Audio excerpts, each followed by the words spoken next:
Méditer en plein air, se connecter avec la nature, c'est l'enseignement du club de yoga Buddha Sop. 7 jours sur 7, les adeptes viennent seuls ou en famille, et c'est sur l'eau que le yoga est pratiqué. À Terrebonne, sur la rivière des Mille-Îles, les participantes suivent les cours de Laurence Bourgault-Martin. Fusionnez votre corps avec votre planche. Pour cette professeure, le yoga sur l'eau, c'est toute une philosophie.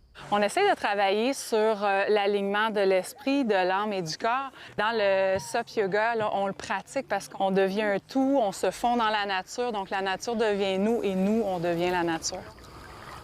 Le yoga sur l'eau a pris cette année toute une autre dimension avec la pandémie. Les gens en avaient besoin de se connecter avec les autres aussi, malgré la distanciation, avaient besoin de se connecter à la nature pour finalement vraiment ramener la paix en soi.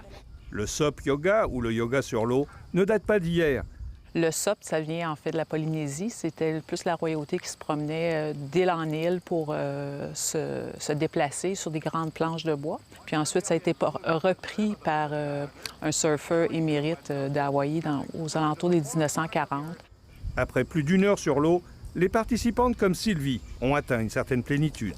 On arrive avec un bagage, des fois, de tout ce qui s'est passé dans notre journée, dans la matinée, la routine, avec les enfants, tout ça. Puis quand je repars ici, je repars avec les idées plus sur le moment présent.